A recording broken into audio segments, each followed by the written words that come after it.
seja bem-vindo e bem-vindo. Aqui é o Espaço Cilevo, da Comunica RH. Hoje tenho o grande prazer de falar aqui com o meu colunista, o Otávio Alves Júnior, que já é um amigo aqui da casa. Não vou falar com ele no papel de colunista, vou falar com ele baseado na experiência que ele tem ao longo de muitos anos. Ele trabalha com liderança, é professor de MBA, é criador de conteúdos e é vice-presidente de uma organização. E é nesse sentido que vamos falar com o Otávio. Otávio, mais uma vez te agradeço estar aqui colaborando com a Comunica RH, partilhando aqui a sua experiência, né, a sua visão, que tem sido excelente. Portanto, agora eu dou-lhe a palavra. Muito obrigado. Eu que agradeço o convite. Para mim é um prazer estar batendo um papo com você, com a sua audiência, com a nossa audiência, já que esse conteúdo também vai ser usado nas minhas redes sociais, no meu podcast. Eu acho que esse mundo que a gente vive está muito desafiador, muitas mudanças ao mesmo tempo, mudanças de todas as ordens, e nós todos precisamos nos adaptar. Nós todos precisamos entender como é que nós podemos tirar o máximo dessas experiências. Eu acho que aqui tem um ponto particular de desafio para todos nós, e esse é um assunto que eu adoro, que é falar sobre pessoas, sobre neurociência, sobre comportamento, como é que essa mistura toda pode formar um líder ou uma líder melhor preparado para enfrentar esses desafios todos, que são vários, né? Ok, Otávio, já agora você, como profissional, está aqui no topo da pirâmide, né, da organização. Como é que descreve um líder hoje? Depois de tantas mudanças, né, tantos impactos que tivemos? Eu penso que no passado, e aí vamos falar final do século passado, a liderança estava muito galgada em competências técnicas, um grande conhecimento de finanças, de operações, de vendas e etc. Hoje, me parece que as competências técnicas também são importantes, mas as comportamentais, as chamadas soft skills, ganharam muito terreno pela grande questão do trabalho em equipe. Hoje, o mundo do trabalho, a organização do trabalho, envolve equipes de trabalho, né? E essas equipes são cada vez mais diversas, em termos de raça, de gênero, de preferências, de classe social, de formações, né? Países, nacionalidades, também pessoas morando em lugares diferentes. Tudo isso faz com que o líder ou a líder precisa ter muito mais desenvolvido a questão das competências comportamentais, para que essa pessoa possa engajar a equipe, para que essa pessoa possa construir relacionamentos com confiança, relacionamentos com empatia, para que esse líder, essa líder possa conhecer cada pessoa da equipe, como essas pessoas gostam de ser tratadas, quais aspirações essas pessoas têm. Me parece que isso é determinante para que essa equipe possa operar mais azeitada e, com isso, trazer os melhores resultados para eles mesmos e também para a organização. Ok. Otávio, você há pouco tempo escreveu uma frase que eu li e retive, é que não trate os outros como você gostaria de ser tratado, mas sim como eles gostariam de ser tratados. Na posição de um líder, como é que um líder consegue tratar cada um como gostaria de ser tratado, né? Nas equipes grandes e principalmente nas equipes remotas, né? Isso é um desafio gigantesco. Realmente, sim. Eu acho que, primeiro, parte do interesse de quem está na liderança de se conectar com as pessoas. Esse é o grande ponto, né? Nós precisamos, na nossa rotina, encontrar janelas de tempo em que eu vou conversar com as pessoas buscando me conectar, buscando, quando pensa nos nossos amigos, né? Nas pessoas com quem a gente se relaciona na nossa vida pessoal. Muitos dos nossos amigos que a gente conhece, nós sabemos o que a pessoa gosta, como a pessoa gosta, que comida ela gosta, dos desafios que as pessoas estão enfrentando, né? A mesma coisa com as nossas equipes de trabalho. Nesse mundo que a gente vive, em que a vida pessoal e a vida profissional estão cada vez mais conectados, mais embrenhados, né? Especialmente com o home office, né? A gente sai do quarto, dá dois passos, já está no escritório e coisas desse tipo. Mais e mais, quem está na liderança precisa ter esse interesse genuíno. Precisa buscar se conectar, conhecer. E aí, cada pessoa, o líder ou a líder, precisa encontrar os caminhos. Porque não tem uma fórmula para todo mundo. Assim como os nossos amigos na nossa vida pessoal, cada um é de um jeito, cada um tem uma particularidade, as nossas equipes também. Na medida em que nós somos capazes de conhecer essas pessoas, entender que objetivos essas pessoas têm, que anseios essas pessoas têm, entender como é que essas pessoas se enxergam na equipe, como é que elas se enxergam no todo da empresa, de que maneira os objetivos corporativos estão conectados aos objetivos pessoais dessas pessoas. Quando a liderança consegue chegar nesse nível de refinamento, e eu não estou dizendo que é simples, eu acho que é uma tarefa grande, desafio, árdua e exige muita dedicação e diligência. Mas quando a liderança consegue chegar nesse nível de refinamento, as coisas se tornam muito mais simples, né? A questão comunicação também é um caso à parte, porque cada uma dessas pessoas e esses grupos cada vez mais diversos, quem está na liderança precisa perceber determinadas formas de se comunicar com as pessoas, né? Se eu tenho uma equipe presencial comigo, se eu tenho pessoas que estão parte do tempo remota, parte do tempo presencial comigo, e pessoas que estão 100% do tempo remotas, a forma como eu vou me comunicar com esses diferentes grupos também pode precisar ser diferente. Eu preciso ter essa sensibilidade. A sensibilidade de que eu sou responsável pelo entendimento da mensagem. Então, cabe a mim, que sou o emissor da mensagem, escolher qual é a melhor maneira que eu vou me conectar com fulano, com beltrana, com ciclana, da maneira com que nós nos relacionamos. Me parece que esse é o caminho para que a gente vá construindo essas relações e buscando em Deus e podendo explorar o que cada um tem de melhor. Acho que aqui tem esse um outro grande ponto, né? Nesse século XXI, em que as pessoas estão procurando propósito, em que as pessoas estão procurando se encaixar e se enxergar no todo da empresa, na medida em que nós somos capazes de solicitar que as pessoas nos ofereçam que elas melhor, a produtividade é melhor, o engajamento é melhor, o entusiasmo é melhor, tudo isso fica muito facilitado. É assim como eu vejo. Uhum. Você acha que o papel do líder se tornou mais difícil agora com essas novas mudanças? Ou ele já vinha mesmo preparado para, Eu, para as mudanças que aconteceram? eu acho que o papel do líder está mais desafiador agora. As mudanças são mais profundas e mais rápidas. No passado, você tinha, por exemplo, um produto que estava no mercado por muitos anos, talvez. Hoje, o produto está no mercado, às vezes, por alguns meses, né? As equipes, a troca de pessoas é muito mais intensa, né? As oportunidades são globais hoje em dia, né? Então, eu moro aqui em São Paulo, no Brasil, não significa que eu só possa trabalhar aqui em São Paulo, no Brasil, como antes, né? Agora eu posso trabalhar em qualquer lugar, de qualquer lugar, para qualquer empresa, em qualquer lugar. Então, a briga por talentos é muito mais ferrenha. Existe um déficit de talentos em várias partes do mundo, então os salários para determinadas posições vão subindo, e como você comentou, as pessoas muitas vezes deixam a empresa pela liderança e não pela empresa em si, pelos benefícios e tudo mais. Portanto, treinar a liderança, ter essas pessoas melhor preparadas, é uma grande estratégia de retenção de talentos. Essa é a grande verdade. Com tudo isso, eu acredito que hoje liderar nesse século de 2023, por exemplo, é bem mais desafiador do que, sei lá, nos anos 90 do século passado. É porque eu acho que coloca o líder também muito mais em evidência, né? É, as fragilidades, as qualidades, mas faz com que ele seja muito mais autêntico, né? Porque ele tem que abranger pessoas que não estão ali para ser controláveis, né? Muitas vezes a delegação era um dos grandes problemas da liderança, e hoje o líder tem que aprender a delegar. Para aprender a delegar, que é uma coisa simples, tem que ter um monte de soft skills muito bem preparadas e muito bem estabilizadas, para que ele não sinta, né, ameaçado com a delegação daquilo que antes ele controlava mais, né? Penso eu. Eu acho que a questão da delegação, acho que tem dois pontos. Primeiro, quem está na liderança não pode enxergar a delegação simplesmente como eu vou me livrar dessa tarefa para que eu possa me dedicar para outras coisas, né? Eu vejo a delegação como uma grande estratégia de treinamento da minha equipe. Esse é um primeiro ponto, né? Na medida em que eu ofereço para a Cristina uma tarefa que não está no teu escopo, eu estou avaliando na prática se você é capaz de me entregar aquilo que eu acho que você pode me entregar. O Excel aceita qualquer coisa. Você pode dar a sua opinião sobre o desempenho de cada pessoa da tua equipe. O Excel vai aceitar o que você escrever. Agora, tem aqueles que vão segurar o rojão, tem aqueles que não vão.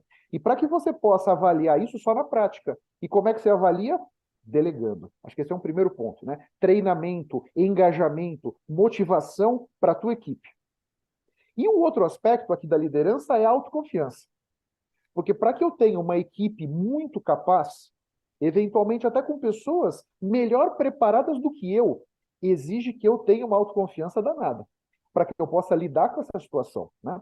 Muitas pessoas que estão num cargo de liderança se sentem ameaçadas por ter uma equipe muito capaz. E isso faz com que, de certa maneira, a pessoa tenda a ir cortando as asinhas dos liderados. Eu já penso diferente. Eu quero ter uma equipe mais preparada possível. Quanto melhor preparada for a minha equipe, melhores serão os meus resultados. Quanto melhor preparada for a minha equipe, mais eu vou ser desafiado a melhorar cada dia mais. Então, eu quero ter pessoas que estão comigo que me puxem, e não que eu precise empurrar. E a gente vê muitos líderes dizendo o seguinte: poxa, a minha equipe, eu tenho que ficar cobrando, eu tenho que ficar empurrando. Pode ser que você precise fazer isso porque a sua equipe não está preparada, não está competente para chegar no nível de refinamento que você quer. E se a equipe não está competente, o líder é uma das grandes responsáveis, né?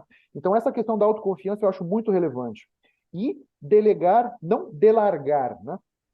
Delegar de uma forma adequada. Explicar detalhadamente o que você espera daquela pessoa. Qual é o deliverable que você quer receber da pessoa, né? Em quanto tempo você precisa daquilo? Porque a gente vê muitas vezes, olha, eu preciso dessa análise, e você não diz para quando. Então, eu acho que o prazo e o que eu quero no detalhe é muito importante. E uma coisa que eu sempre faço é, quando você tiver 20, 30% do trabalho já pronto, traz para eu dar uma olhada. Porque aí você consegue ver com 20, 30% se a pessoa está indo naquela direção que você gostaria que ela fosse. Ou você já pode fazer uma correção de rumo para que no final daquele prazo você receba alguma coisa adequada. Eu acho que com esses pontos, a liderança consegue usar, entre aspas, a delegação como essa ferramenta tão poderosa de confiança, tão poderosa de treinamento e, em última instância, se eu tenho uma equipe que está capaz de assumir tarefas, vamos dizer, que são minhas, melhor para mim. Uma questão que é muito interessante, que muitas vezes isso não fica tão claro, né? Para que eu possa subir um degrau, seja na empresa que eu estou, seja numa outra empresa, muitas vezes eu preciso ter alguém preparado aqui para me substituir. Preparado ou preparada, né? Então, muitas vezes, a pessoa é preterida de uma promoção, outro vai no lugar dela, porque ela não tem alguém preparado ou preparada para substituir.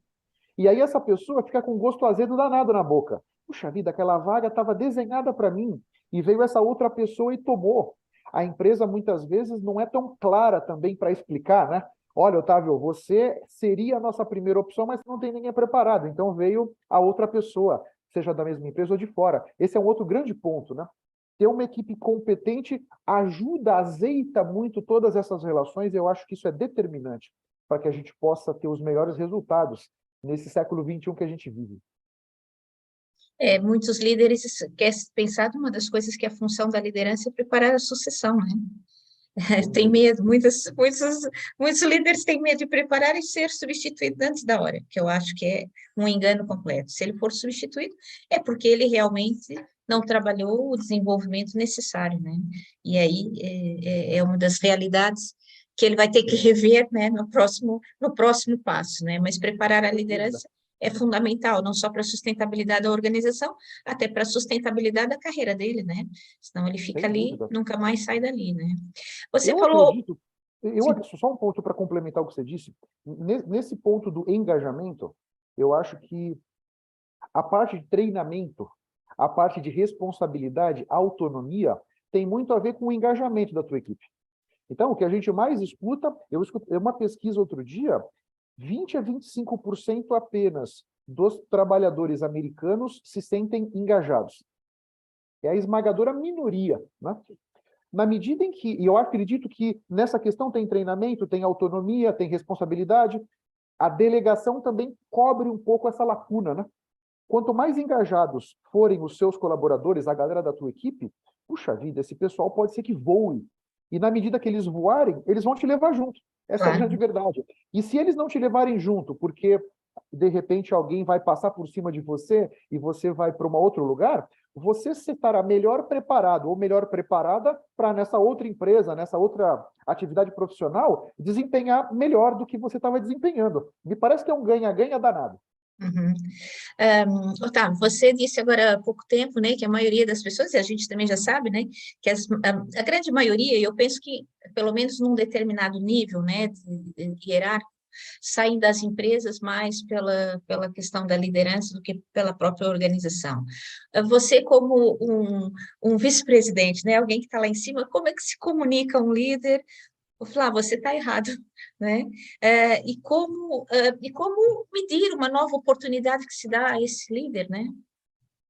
Eu penso assim, todos nós somos falíveis, né? Então, os erros acontecem, né? Enganos podem acontecer. Hoje mesmo, aqui na fábrica, hein, nós tivemos um erro. Ok. A grande questão minha é, o sistema falhou ou foi uma falha humana? Nesse caso nosso hoje foi uma falha humana. Então, a grande questão não é pegar essa pessoa que falhou e mortificá-la. Vamos pisar no pescoço dela. Não. Ok, o que aconteceu? E o que nós vamos fazer para que isso não volte a se repetir? Né? Cometer novos erros, de certa forma, é até desejável, para que a gente possa inovar, para que a gente possa estar, de fato, à frente do nosso tempo. Os erros são parte do processo. Essa é a grande questão. Né? O ponto é como é que nós vamos significar esses erros e como é que nós vamos fazer para errar novos erros. Né? Ficar sempre Exatamente. cometindo aquele mesmo erro, opa, é mortal, né? Mas novos erros são uma grande oportunidade de aprender. Porque eu acredito que nós aprendemos muito mais nos erros do que nas vitórias.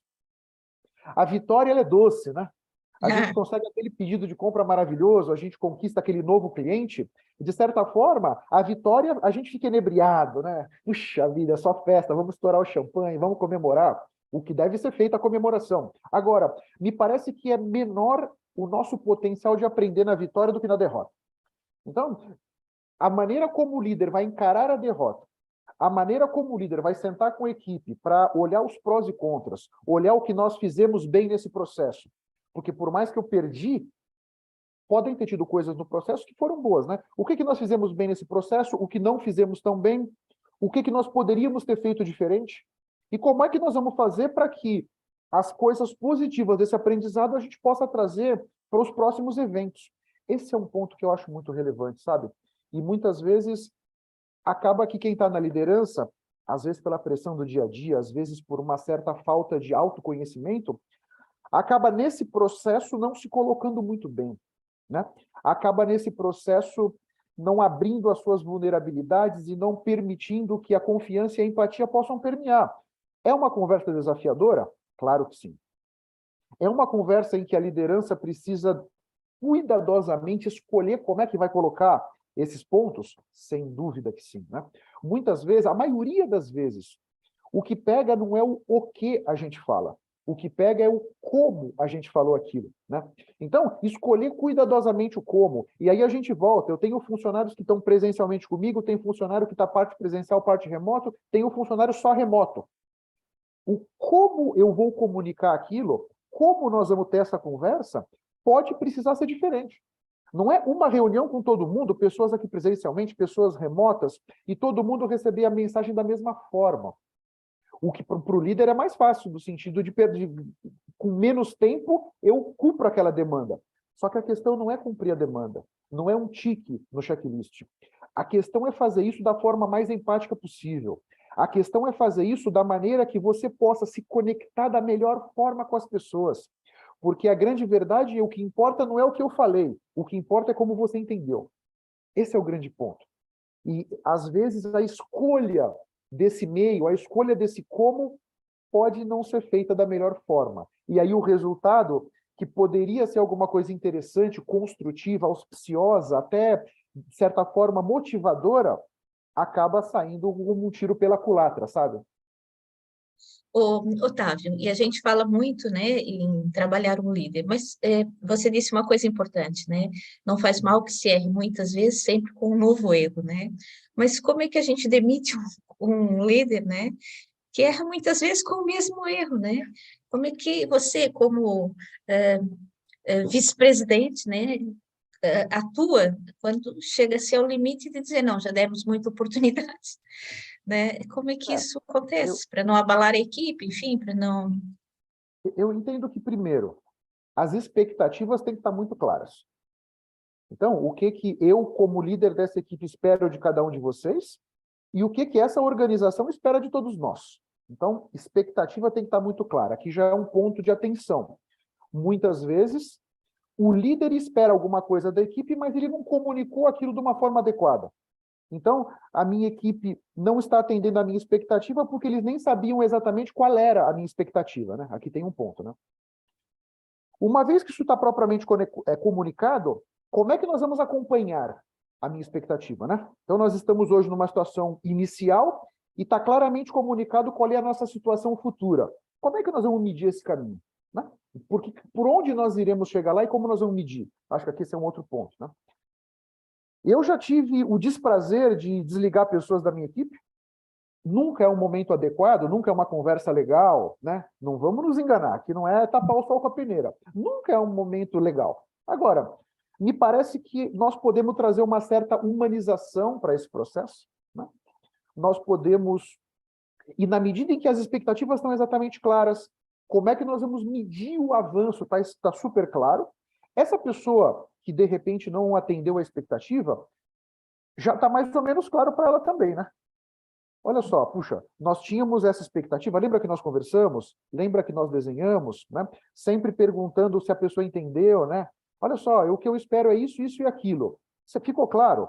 Repete para mim o que você entendeu que eu quero. Ah, eu quero o que você quer X, X, X. Ah, legal. Então estamos alinhados, né? Sempre com esse bate-bola para ter certeza que a pessoa entendeu o que a gente falou, né? Porque essa é outra coisa, né? A gente pensa A, fala B, a pessoa entende C, né? Aí fica uma confusão danada. Isso a gente tem que evitar a todo custo. Mas quando as expectativas estão claras, o próprio liderado já está vendo. Ele, liderado ou liderada, né? A pessoa já está vendo que ela não está sendo capaz. Então, primeiro, antes de desligar, nós batemos um papo para ver o que está acontecendo? Será que não tem um gap de competência? Será que aquela pessoa tem a competência para me entregar aquilo que eu quero? Né? Então, antes de chegar no momento de desligar, eu acho que tem que ter esse papo, né? E chegando no momento de desligar, me parece que a justiça e a humanidade é o melhor, né? Então, claramente a gente sabia onde gostaríamos de chegar, estamos aquém, e nesse mundo que a gente vive acelerado, muitas vezes, esse processo tem que ser rápido, né? Porque para que nós possamos nos manter com os resultados que todos gostaríamos de ter, a equipe tem que estar azeitada e as coisas têm que estar caminhando. A engrenagem faltando um dente, ela não tem como operar direito. A máquina certamente vai engasopar, ela vai falhar, porque está faltando um dente na engrenagem. Cada um de nós somos um dente na nossa engrenagem da nossa equipe. Essa é a grande verdade, né? Então, por mais lubrificada que a engrenagem esteja, se está faltando um dente, não tem jeito, né? Então, nós precisamos atuar rapidamente ali e, enfim, meus caros, o mundo tem várias oportunidades e acho que você deve buscar elas em outras empresas. Me parece que com justiça e humanidade, esse processo fica menos desafiador. Agora, nunca é uma conversa fácil e sempre ela é atritosa, né? Especialmente no Brasil, onde nós temos uma cultura da justiça do trabalho que é muito ferrenha, né? Também existem alguns detalhes jurídicos que precisam ser respeitados nesse processo, né? Então, por exemplo, no meu caso, eu sempre procuro ter alguém, não ter essa conversa sozinho com a pessoa. Sempre tem mais alguém comigo, né? Uma pessoa possivelmente do RH, pessoa da área de pessoas, né? Para que tenha uma segunda pessoa escutando essa conversa. Então, não vai ser só a minha opinião com a opinião da outra pessoa, né? Tem um terceiro aqui que também está participando. É uma pessoa que pode também me ajudar nessa questão da humanização, né? Porque, eventualmente, a pessoa que está sendo desligada pode não encarar tão bem aquele processo todo, né? Ter uma outra pessoa com uma visão diferente, que pode colocar os argumentos com uma outra roupagem, me parece que é sempre interessante. Você também falou uma coisa que é importante, né? Que às vezes a gente acha que é falta de humanização das empresas, mas não é. É trabalhar o processo de uma forma rápida. É bom para todos, inclusive para o líder, porque tudo que demora muito fica ali também queimando cada vez mais, né? Danificando cada vez mais a imagem do próprio líder. E às vezes a rapidez não é falta de humanização, é realmente resolver o problema para todos da melhor forma possível, o mais rápido possível, né? Exato, porque se esse colaborador ele é competente, se ele tem uma questão da competência, tem uma questão de engajamento. Pode ser que a pessoa é competente, mas ela não está afim, ela está no lugar errado, ela não se encontrou. Tem uma questão de relacionamento, às vezes, com o líder, às vezes com a equipe, né? Tem uma questão de aceitação, tem uma questão da pessoa já estar disposta a buscar outros desafios. Então, tem uma série de ingredientes nesse molho, né? que eu acho que a rapidez na tomada de decisão é fundamental para que todo mundo siga o seu caminho da melhor forma. Ainda bem. Falamos aqui muito no líder, no desenvolvimento, nas competências. Hoje, que ferramentas que há, né, que as empresas mais utilizam para o desenvolvimento da liderança? Eu acredito que, do ponto de vista de competência técnica, tem várias, né? Na Uhum. parte de comportamental, eu acho que aqui tem uma grande lacuna, né? Você vê que as pessoas passam por uma graduação que normalmente ou não viram nada de desenvolvimento pessoal, autoconhecimento, ou viram super pouco, né? Aí a pessoa vai para uma pós-graduação, ou ela não vê nada, ou vê muito pouco, né? Exatamente. Então, aqui cabe muito às pessoas, né, irem buscar o seu autoconhecimento, né? E aqui tem vários caminhos para isso, né?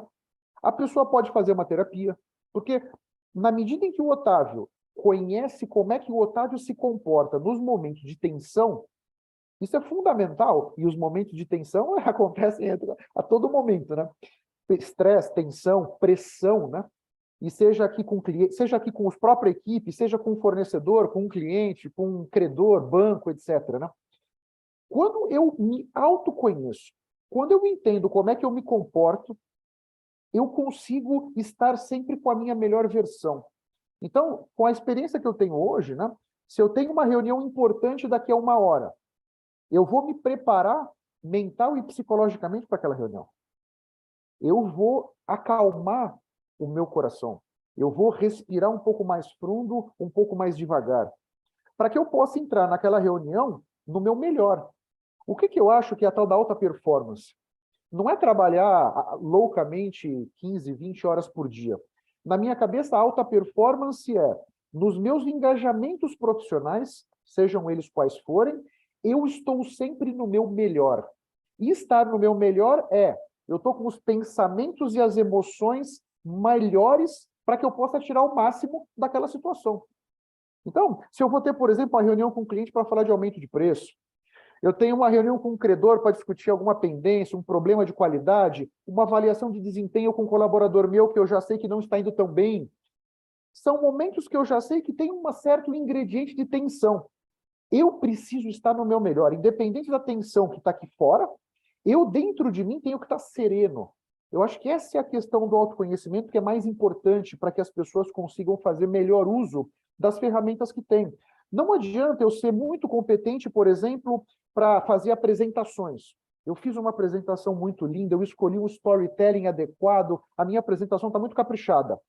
Só que eu estou entrando para fazer essa apresentação para umas pessoas importantes ali, e os meus pensamentos não estão me fortalecendo, não estão me energizando, porque eu não escolhi previamente quais pensamentos eu iria ter naquele momento. E esse tipo de treinamento, vamos dizer, como eu disse, pode passar pela terapia, pode passar pelo Eneagrama, é uma outra ferramenta bárbara de autoconhecimento, pode passar pelo DISC, pode passar por aquele MTBI, tem uma série de ferramentas de autoconhecimento que a gente tem, né? E esse caminho é uma jornada que começa em algum momento e não termina. É ter esse entendimento também. Não é que eu fiz um curso de Eneagrama, agora eu estou bonito. Não, não. Você precisa entender. Eu sou, por exemplo, um Enea tipo 3. Né? Eu tenho, então, o meu Enea tipo 3 tem vários pontos positivos e tem uma jornada de aprendizagem e de melhoria. Eu preciso trilhar essa jornada, né? Não adianta eu saber que ela existe se eu não trilho aquela jornada. Então, constantemente nós precisamos ir nos autoconhecendo para que nós possamos estar no nosso melhor nas várias situações. E aí, os caminhos que eu vejo são esses, e tem uma série de dinâmicas. Uma outra coisa que eu acho legal, ler um livro é interessante? Super. É uma grande ferramenta para a gente entender como é que a gente funciona. Agora, uma vivência, isso é muito mais forte, né? As vivências são muito mais fortes, porque as vivências vão nos colocar naquela situação de estresse, para que nós possamos avaliar como é que nós vamos nos comportar naquela situação estressante. Na zona de conforto, está todo mundo no seu melhor. A gente deitado no sofá, comendo uma pipoca, assistindo Netflix, todos estamos no nosso melhor. O desafio é, eu estou lá na frente fazendo uma apresentação sobre alguma coisa que é importante para mim e, de repente, o meu conteúdo não está sendo bem aceito. Eu estou sendo desafiado pelas pessoas, os comentários estão me indo contra a proposta que eu estou tentando defender, né? Aquele momento que, entre aspas, é desafiador, estou fora total da minha zona de conforto. É entender como é que eu estou fora e ver o que eu preciso fazer para voltar a ter os pensamentos e as emoções adequadas. Não adianta naquele momento eu ficar com raiva daquelas pessoas. Dificilmente eu vou conseguir tirar o melhor daquele engajamento. Uhum. Porque a minha raiva não vai contribuir para que eu encontre a melhor argumentação, para que eu encontre a melhor forma de influenciar e persuadir aquelas pessoas para caminhar na direção que eu acho que é a mais adequada, né? Então, a raiva não me ajuda ali. O que me ajuda? Tem situações que a raiva vai ser bárbara, no sentido de nos energizar, no sentido de fazer a gente caminhar aquela milha adicional. Numa situação como essa da reunião, a raiva não ajuda. Eu acho que o autoconhecimento é que é a grande ferramenta para nos fazer entender esses cenários e como é que nós vamos nos manter serenas nessas situações, né? Justamente por isso eu trabalho tanto o meu autoconhecimento e procuro sempre trabalhar o autoconhecimento da minha equipe. Eu sempre procuro fazer isso e dos meus clientes, né? Os meus clientes que trabalham comigo com a minha mentoria de liderança, a minha jornada de desenvolvimento de soft skills, sempre procurando trazer para esses líderes e essas líderes como é que eles podem estar no seu melhor nos momentos mais desafiadores e fora da zona de conforto. Faz sentido? Muito, muito. A conversa está ótima, mas temos 5 minutos para pôr mais uma pergunta. Opa, vamos lá. Otávio, como conseguir ter os melhores líderes? Ter, atrair, reter, o que é necessário? Eu acho que já está muito claro que a resposta para essa pergunta não é dinheiro. Né? Acho que isso já está claro. Né? Já, Não é já. um bom salário. No passado, um cheque gordo segurava qualquer pessoa. Hoje em dia, não. Né? Especialmente para determinadas carreiras na área de tecnologia, por exemplo, em que esses profissionais são super demandados. Né? Você está oferecendo 10, vem o outro oferece 20. Não é que a pessoa oferece 10,5. O cara oferece 20 e te tira o teu profissional. Eu acho que nós, empresa, nós líderes, precisamos organizar os meios para que as pessoas queiram ficar. Né? Me parece que mais e mais, no sentido de que existem novas formas de trabalho, né? Não é mais só carteira assinada, vamos dizer, tem outras formas de trabalho, nós precisamos querer que as pessoas fiquem conosco, esse é um primeiro ponto. Né? Então, aqui tem o ambiente de trabalho, tem a relação com a liderança, a relação com os colegas, claro que tem salários e benefícios, né? Isso entra em algum momento dessa escala, sabe? Como é que nós vamos melhorar a nossa comunicação? Como é que nós vamos oferecer uma visão clara de futuro para que esse colaborador, essa colaboradora entenda claramente qual é a participação que ele ou ela tem nesse todo? É porque essa pessoa entenda claramente a importância que ela tem nesse todo, se sinta valorizada, se sinta considerada, né? Eu acho que esse é o grande ponto. A pessoa queira ficar. E aqui tem muito da liderança, tem muito da empresa, das políticas de recursos humanos das empresas, a questão de responsabilidade clara, a questão de autonomia, questão de treinamento, a questão de suporte, encorajamento, gestão de mudanças. Tudo isso vai fazer com que esse profissional queira estar trabalhando conosco. Essa é a grande verdade, porque se a pessoa não quiser, não tem jeito, não tem Não é como nada segurar. fazer. Não tem como Verdade. segurar, porque sempre vai ter uma outra empresa com um bolso mais fundo, podendo pagar melhor do que você, e eventualmente oferecendo as condições que são mais interessantes para que essa pessoa se desenvolva. Eu acho que a questão de que o profissional entenda que ele está constantemente desenvolvendo. Eu estou sempre aprendendo coisas novas, eu estou sempre sendo desafiado, eu estou sempre buscando uma demanda levemente acima da minha capacidade, para que as pessoas consigam encontrar dentro de si aquela tal da motivação intrínseca. Aquela é de longo prazo, né? Reconhecimento, a motivação intrínseca, puxa, é de longo prazo. A extrínseca, ela é um tiro curto. Você dá um aumento de salário hoje, daqui a 1, 2 meses a pessoa nem lembra mais, porque aquele aumento de grana já incorporou na despesa, já subiu o padrão de vida, a pessoa nem se lembra. Me parece que essa é a questão. Como nós vamos fazer para que esses profissionais queiram continuar trabalhando conosco? Esse é o grande segredo. Excelente. Vou tentar a última pergunta em 1 minuto.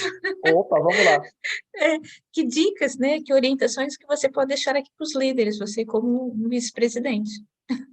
Eu acho que a grande questão é que a gente olhe para dentro da gente, né? Se você não tem um interesse genuíno pelas pessoas, você está no lugar errado. Esse é o grande ponto. Então, não espere que o seu chefe venha te demitir. Tenha essa autoconsciência e procure se mover dali, né? Sabe? Então, porque é só com o interesse genuíno nas pessoas que essa pessoa vai se desenvolver na liderança e vai conseguir ter as melhores equipes, né? A questão do autoconhecimento eu acho fundamental. É preciso desenvolver, é preciso trabalhar esse autoconhecimento, né? E buscar como é que nós vamos conseguir nos conectar com as pessoas. Esse é o grande ponto, né? E a vulnerabilidade, acho que é uma outra questão. Mostrar a vulnerabilidade. No passado, na medida em que eu tinha essa crença, né? Se eu mostrar a minha vulnerabilidade, eu vou ser visto como uma pessoa fraca, eu vou ser visto como uma pessoa talvez menos capaz. E hoje em dia, não. Na medida em que eu mostro as vulnerabilidades, eu mostro aquilo que eu não sei, isso é uma grande ferramenta de confiança. As pessoas vão se conectar, porque as nossas vulnerabilidades muitas vezes são as mesmas. Os nossos desafios são os mesmos. Então, se eu tenho uma certa vulnerabilidade que você também tem, imediatamente nós nos conectamos, inconscientemente. E esse é uma grande fortaleza que o líder tem e muitas vezes não usa, por talvez não querer se mostrar, não querer abrir seu coração, vamos dizer. É verdade. Bom, Otávio, excelente aqui a nossa conversa, daria panos Muito para obrigado. manga, mas estamos aqui quase a encerrar. Eu quero agradecer. Já sabe, você tem a antena sempre aberta na Comunica RH para continuar dando seguimento, e quero mais uma vez agradecer a sua disponibilidade. Gostei muito desse bate-papo. Muito obrigado. Muito obrigado a todos vocês. Estou à disposição do LinkedIn, Octávio Alves JR, podemos trocar ideias e enriquecer esse conteúdo. Muito Com obrigado pela certeza. atenção de todos, um grande abraço e até a próxima. Até a próxima, Otávio. Obrigada. Um abraço.